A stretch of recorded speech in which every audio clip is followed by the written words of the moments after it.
Hafa day, everybody. This is Fiesta Friday. I'm Jason Salas. Thanks so much for joining us. We got a great show, and we are talking about the Liberation Parade, an annual event. If you grew up on Guam, it's something you always have to go to. Make sure you take part in it. If this is your first time on Guam, it is going to be the event of the year, and that's even with FestPac earlier in the year. So who better to tell us all about it than our good friend Bill Regis, way over there on the right side, having a lovely shirt that matches our upholstered chairs. Thanks, Bill. Yes. Thank you. And equally lovely and equally wearing a beautiful shade of blue, the mayor of Derido, the Honorable Melissa Tavares. Hi, Mayor. Hafa day, Jason. Thank you for having us. So the two of you, I would say, are spearheading to some degree everything that's going on with the parade. That's a monumental undertaking, Mayor. What's going on? It is, but this is my fourth year to work on the parade. So, of course, working with our different partners, our public safety agencies, as well as the people that build their floats and all the entries, whether it be government, village, business, nonprofit, military marching units, all the big groups that come out, all the bike groups and car groups. We're looking forward to working with them again this year and have a full day, full lineup for the parade goers. Well, here you are in year 4. Does it ever get any easier planning this thing out? No, especially working after FestPac. We had that big event. Derido had a large part in FestPac this year. And so going from FestPac right into liberation planning and trying to get all the logistics. What made it easier is that everything's already in place. We just got to change the year that we're celebrating and maybe updates a couple of numbers and stuff. But it's just getting back to the partners and those that participated in the past and reminding them that this is coming up. But it's not any easier. It's a lot of work to do. Well, they got the right people for the job. So, Bill, of course, this is in celebration of Guam's 72nd liberation from Japanese occupation by U.S. troops. So for people that have always been down to the parade each and every year, it's a family event. It's passed from generation to generation. People want to know, how early should they start making their way down to the parade route? Because some people line up, like a week in advance. Yeah, well, Jason, first of all, this is my first time directly involved with the mayor here. She drafted me to be a co-chair for the parade, but I also represent Department of Parks and Recreation, dealing with, those marked spaces numbered for permits for the public to set up their canopies.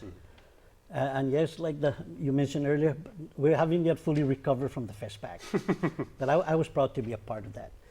But anyway, I'm here because I just want to announce that as of yesterday, both sides of the road in Marine Drive, in Hagatna and parts of Aniguac has been marked and it's there. So if the general public pass by, pull over, get a number and an out-in number, and of course on July 14, starting at 8 o'clock in the morning, down at the newly renovated recreation center, we're going to start accepting.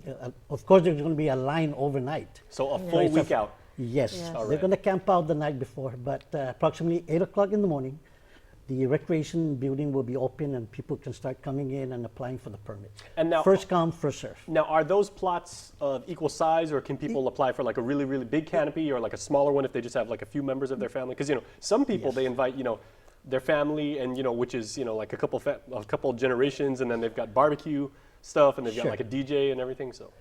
They are all of equal size. Excellent. But they can apply for 2 spots, and that will double up the size. Very smart. Yes.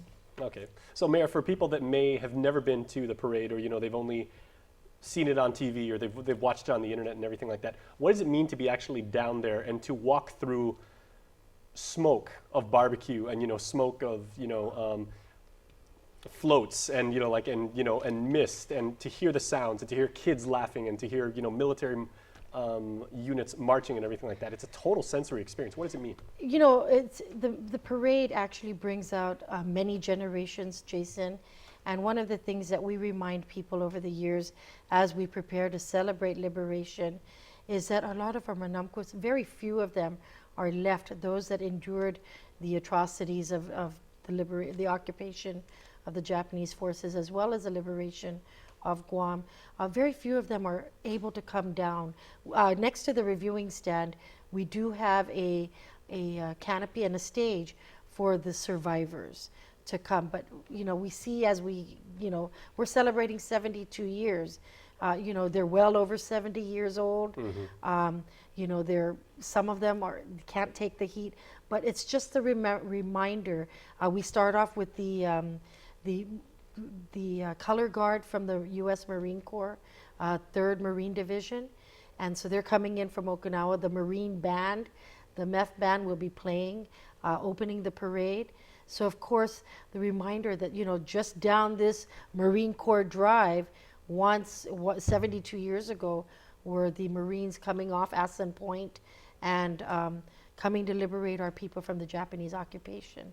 But the thing is, very few of them bring their families that are down there along the parade route, bring their family, their grandmas and grandpas to join them. But we remind, many of the floats have memories, reminders of what happened during the war, how our people survived. This year our theme is Hatsa, the revitalization of our land and our people. And so we're trying to instill on all our float representatives to instill that. How was what pre-war, and then where are we at today? So they're depicting all of that in their parade. And of course, the parade route is the very classical parade route of The traditional down, from Adelup to Paseo. That's Yes. about a little over a mile long. yeah, a little yes. over a mile. Yes. I've And actually we been have in the parade as an exhibitor, maybe more Right. times than I've actually watched the parade. Yes. And we actually have the race by the Guam Running Club at 7:21 in the morning, and that's what actually kicks off all the activities. Is that morning they start their race at the Guam Running Club from Adelup to to Chamorro Village. And the parade starts sharply at 9 a.m. 9 a.m. with the pre-parade, which are the Harleys. We'll have the wake-up call by the veteran Harley group. And if you don't wake up when a bunch of Harleys are revving their engines, That's they're, right. check your hearing. Absolutely. Yeah, so they'll You have to take the Tanga test. Then all the other Harley groups will come in.